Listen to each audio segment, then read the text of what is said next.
In colonial and even post-colonial educational systems, African languages were often labeled vernacular, and we cannot reclaim voice without confronting gender.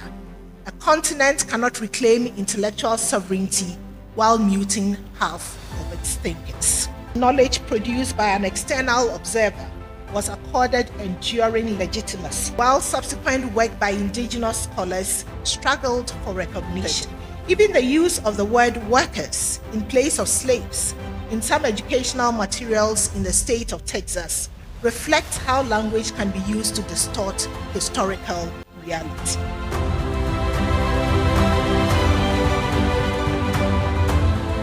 So why reclaim voice? We are living in a moment of significant global transition. The contemporary global order is shaped by geopolitical realignments, ongoing conflicts and the threat of new ones, rapid technological change, expanding knowledge economies, and increasingly digital and algorithmic systems that determine visibility and influence. In this context, voice has become a form of power. Voice is not simply the ability to speak, it is the authority to define problems, to set agendas, to determine what counts as knowledge, and to shape the narratives that organize global attention.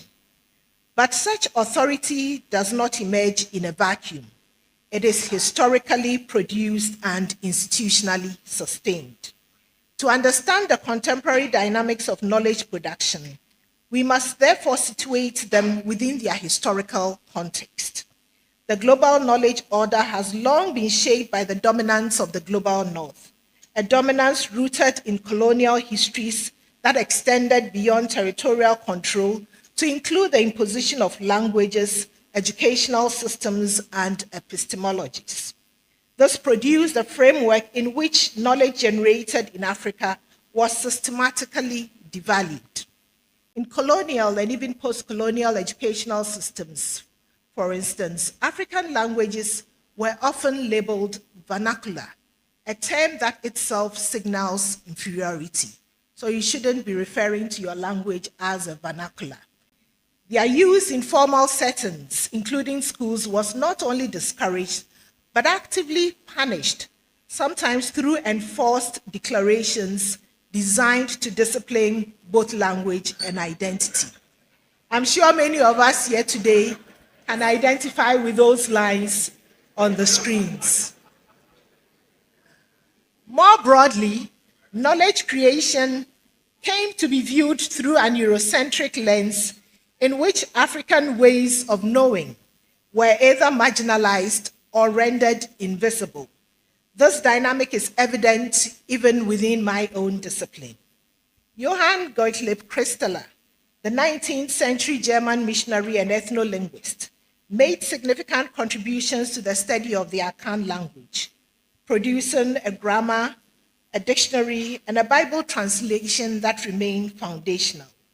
Yet, for decades after his work, it was virtually impossible to engage in scholarly work on Akan without aligning with his analysis. This was not simply a matter of scholarly respect.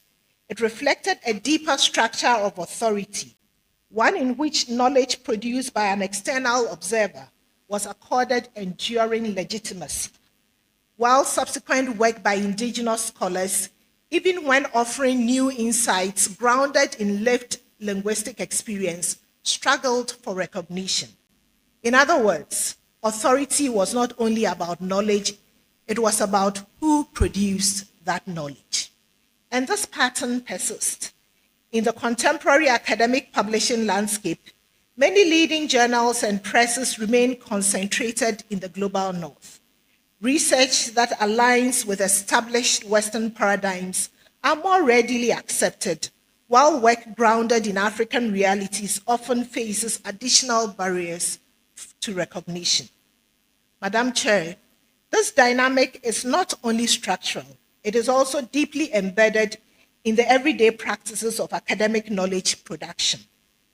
In a recent article published in African Studies entitled "I Shall Live and Not Perish, Revisit and Revise and Resubmit," Emerita Professor Appiah Amfo who is here today with us, reflects on the politics of publishing, suggesting that what counts as legitimate knowledge is often determined not only by what is said, but by who says it, where it is published, and whose work is cited.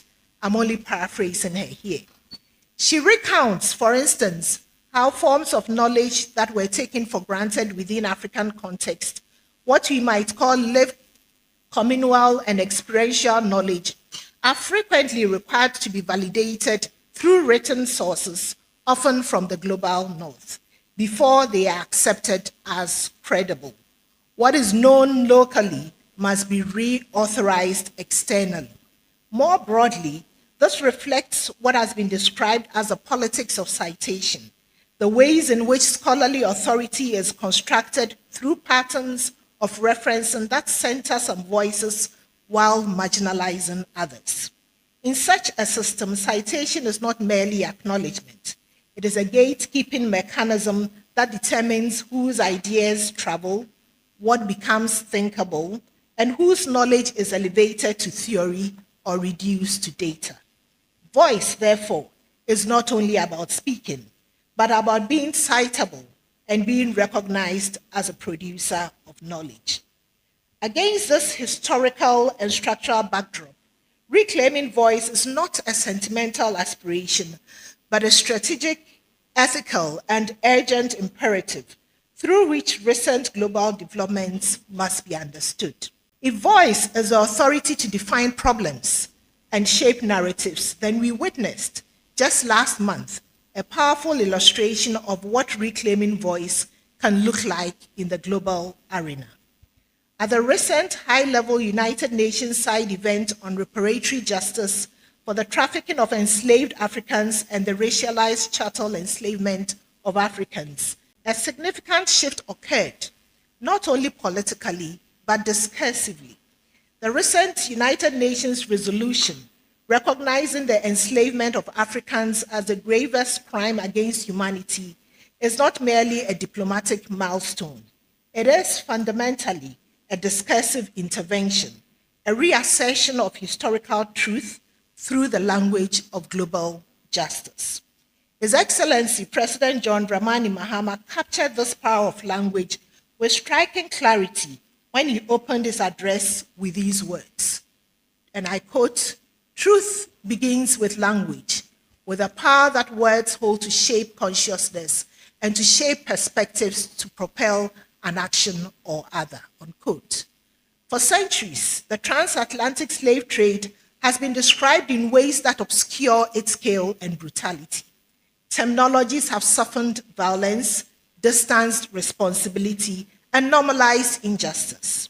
As President Mahama noted, even the use of the word workers in place of slaves in some educational materials in the state of Texas reflect how language can be used to distort historical reality.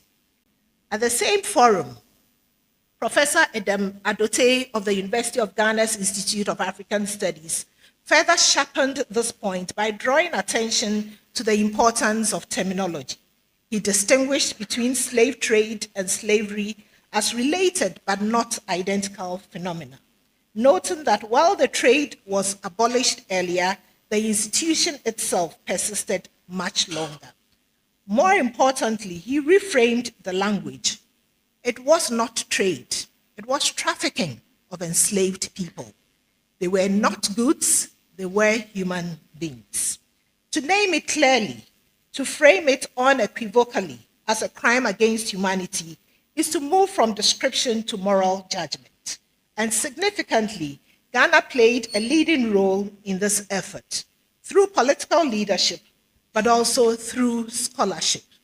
The contributions of Ghanaian scholars, including colleagues from the University of Ghana, such as Professor Edem Adote and Professor Samuel Intewusu, have helped to foreground Africa's historical experience within global discourse. What we see here is a convergence of scholarship, policy, and political leadership in the act of reclaiming voice. As a linguist, I'm particularly struck by the centrality of naming in this moment, because to name is to define, and to define is to exercise power. This is precisely what is at stake in the global knowledge order. Africa cannot afford to remain primarily a subject of other people's theories. We cannot remain a site of data extraction while the intellectual rewards, publication, prestige, and agenda setting accumulate elsewhere. And importantly, even within this history, we are reminded that voice is also gendered. The system of enslavement itself encoded gendered inequalities. For example, the principle that the children of enslaved women inherited their status regardless of their father's identity. This is a powerful reminder that domination operates through multiple intersecting axes. We'll return to the question of gender shortly, but let me state clearly here. We cannot reclaim voice without confronting gender. A continent cannot reclaim intellectual sovereignty while muting half of its thinkers.